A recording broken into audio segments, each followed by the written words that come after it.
বোতাম লাগিয়ে নিচে পরিয়ে দিয়ে আর একটা উপরে যা আপনার গায়ে দিয়ে দিয়ে আব্দুল্লাহকে বললো যে আব্দুল উজ্জা, আব্দুল উজ্জা, যা তোকে ছেড়ে দিলাম, তোর যেখানে ইচ্ছা তুই সেখানে চলে যা, আর তোর মনের আশা তুই পূরণ করে নে।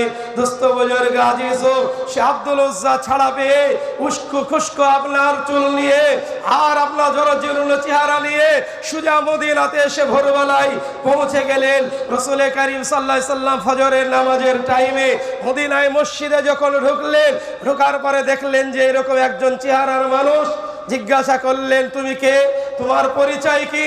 আব্দুল উজ্জা সঙ্গে সঙ্গে বললেন, আমি হলাম ফকির, আমি হলাম গরিব, আমি একজন মুসাফির, আমি আপনার কাছে এসে আপনার ইশকে, আপনার মহব্বতে আমি গ্রেফতার হয়ে গেছি, তাই আপনার মহব্বতে আমি থাকতে চাই। তোমার নাম কি? তিনি বললেন, আমার নাম হলো আব্দুল উজ্জা। আল্লাহর নবী বললেন, তোমার নাম